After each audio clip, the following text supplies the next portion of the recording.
Hi dear student, तो अब हम राम लक्ष्मण परशुराम संवाद के भावार्थ को देखने वाले हैं। तो शुरुआती हमने 4 पंक्तियों को लिया है। हम इनको लयबद्ध तरीके से पढ़ेंगे और इसके भावार्थ को बहुत ही सरलतम तरीके से समझेंगे। तो चलिए डियर स्टूडेंट स्टार्ट करते हैं। नाथ शंभु धनु भंज निहारा हो, यही क्यों एक दास तुम्हारा। तो भावार्थ है कि परशुराम के क्रोध को देखकर श्री राम कहते हैं कि हे स्वामी, शिव के धनुष को तोड़ने वाला कोई एक तुम्हारा ही सेवक होगा। आय सुकाह कहीं किन मोही, सुनि रिसाए बोले मुनि को ही। आपकी क्या आज्ञा है, आप मुझसे क्यों नहीं कहते। यह सुनकर मुनि परशुराम क्रोधित होकर बोले कि सेवक सो जो कर सेवकाई, अरि करनी करि करई लड़ाई। कि सेवक तो वह होता है जो सेवा करने का काम करता है। शत्रुता के काम करने के बाद तो लड़ाई ही करनी चाहिए। सुनहु राम जेहि शिव धनु तोरा, सहस बाहु सम सो रिपु मोरा। हे राम, तुम स्पष्ट सुन लो, जिसने इस शिव जी के धनुष को तोड़ा है वह सहस्त्र बाहु की तरह मेरा शत्रु है। चलिए आगे की पंक्तियों को देख लेते हैं।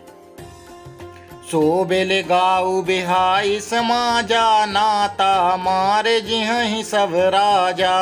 या तो इस समाज को छोड़कर गायब हो जाए, अन्यथा यहाँ उपस्थित सभी राजा मारे जाएंगे। सुनी मुनि बचन लखन मुस्काने, बोले परशुधर ही अब माने। मुनि परशुराम के ये वचन सुनकर लक्ष्मण मुस्कुरा दिए और परशुराम का अपमान करते हुए बोले, बहु धनु ही तोरी लड़काई, कबहु न असिर सकीन गोसाई। हमने बचपन में इस प्रकार के छोटे धनुष बहुत तोड़े थे, किंतु आपने इस प्रकार क्रोध कभी नहीं किया। ए धनु पर ममता के ही हेतु, एहि धनु पर ममता के ही हेतु, एहि धनु पर ममता के ही हेतु, सुनि रिसाई कहे भृगुकुल केतु।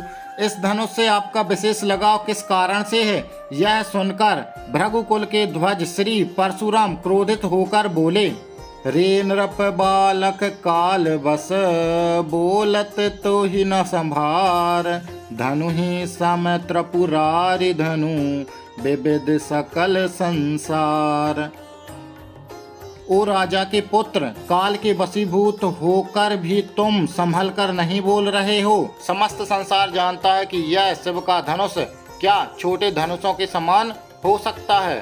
तो दूसरे पद्यांश की पंक्तियों को हम लयबद्ध पढ़ते हैं। तो चलिए डियर स्टूडेंट स्टार्ट करते हैं। लखन कहाँ हास हमरे जाना, सुनहु देव सब धनुष समाना। तो भावार्थ है कि परशुराम के कथन पर लक्ष्मण ने मुस्कुराते हुए कहा कि हे देव, आप सुनिए, हमारे ज्ञान के अनुसार तो सभी धनुष समान ही हैं। का क्षति लाभु जून बनु तोरे, देखा राम नयन के भोरे। इस पुराने धनुष को टूटने से क्या लाभ हानि है, राम ने तो इसे नए के भ्रम से देखा था। छुअत टूट रघुपत हूँ न दोषु, मुनि बिनु बाज करई कतरोसु। यह तो राम के छूते ही टूट गया, इसमें रघुकुल के स्वामी राम का कोई दोष नहीं है। हे मुनि, बिना किसी कारण के आप क्रोध क्यों कर रहे हैं। बोले चिते परशु की ओरा, रे सट सुनहि सुभाउ न मोरा। लक्ष्मण के इन वचनों को सुनकर परशुराम जी अपने फरसे की ओर देखते हुए बोले, अरे मूर्ख, तुमने मेरे स्वभाव के बारे में नहीं सुना है। बालकु बोली बर्धा नहीं तो ही, केवल मुनि जड़ जान ही मोही। मैं तुमको बालक मानकर नहीं मारता हूँ, तुम मुझे मात्र मुनि ही मत मानो। चलिए डियर स्टूडेंट इसके आगे की पंक्तियों को देख लेते हैं। बाल ब्रह्मचारी अति को ही, विश्व विदित क्षत्रिय कुल दोही। भावार्थ है, मैं बाल ब्रह्मचारी हूँ और अत्यंत क्रोधी स्वभाव का हूँ। सारा संसार जानता है कि मैं क्षत्रिय कुल का विरोधी हूँ। भुज बल भूमि भूप बिनु कीन्ही, विपुल बार मही देवन दीन्ही।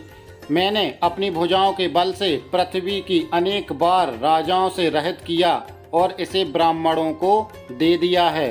सहस्त्र बाहु भुज खेद निहारा, परसु बिलोकु महीप कुमारा। मैं सहस्त्र बाहु की भुजाओं को काटने वाला हूँ। हे राजकुमार, तुम मेरे इस फरसे को ध्यान से देख लो। मातु पिता ही जानी सोच बसे, करसी महिष किशोर। गर्भंड के गर्भक दलन, परसु मोर अति घोर। हे राजकुमार, तुम अपने माता पिता को दुखी मत करो। मेरा फरसा बहुत भयंकर है। यह गर्भ के बच्चों को भी नष्ट करने वाला है। चलिए डियर स्टूडेंट, अब हम तीसरे पद्यांश के भावार्थ को देखते हैं। तो तीसरे पद्यांश की पंक्तियों को लयबद्ध पढ़ते हैं। बेहसी लखनऊ बोले मृदुबानी, अहो मुनि सुमहाभट्ट मानी। तो भावार्थ है, लक्ष्मण ने मुस्कुराते हुए मीठी वाणी में कहा, अहो मुनिवर, आप अपने को महान योद्धा मानते हैं। पुनि पुनि मोहि दिखाऊ कुठारू, चाहत उड़ावन पूंकी पहारू। आप मुझे बार बार फरसा दिखाकर डराना चाहते हैं। आपका यह प्रयास पूंख से पहाड़ को उड़ाने जैसा है। यहाँ कुम्हड़ बतिया को नाही, जे तर्जनी देखी मर जाही।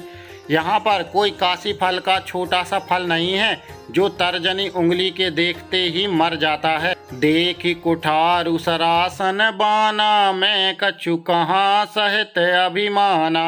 आपके फरसा और धनुष बाण देखकर ही मैंने अभिमान पूर्वक कुछ कहा था। भृगु सुत समुझ जने उबिलो की, जो कछु कहु सहार से रोकी। आपको भृगुकुल का समझकर तथा आपको जनेऊ को देखकर आप जो कुछ भी कहते हैं उसे अपना क्रोध रोककर मैं सहन कर लेता हूँ। चलिए इसके आगे की पंक्तियाँ देख लेते हैं। सुर मही सुर हरि जन अरुगाई, हमरे कुल इन पर न सुराई। हमारे कुल में देवता, ब्राह्मण, भगवान के भक्तों और गाय पर वीरता नहीं दिखाई जाती है। सुर मही सुर हरि जन अरुगाई, हमरो कुल इन पर न सुराई। हमारे कुल में देवता, ब्राह्मण, भगवान के भक्तों और गाय पर वीरता नहीं दिखाई जाती है। बंधे पापु अपकीरति हारे, मार तहु पापरिय तुम्हारे। इनके वध करने पर पाप लगता है तथा इनसे हारने पर बदनामी होती है, इसलिए आपके मारने पर भी मैं आपके पैरों में पड़ता हूँ। कोटि कुलिस सम बचनु तुम्हारा, व्यर्थ धरहु धनु बाण कुठारा। आपके वचन ही करोड़ों कठोर प्रहारों के समान हैं। आप धनुष बाण तथा फरसा तो बेकार ही रखते हैं। जो बिलो की अनुचित कहेऊ, क्षमहु महामुनि धीर। सुनी सरोज भृगुवंश मणि, बोले गिरा गंभीर।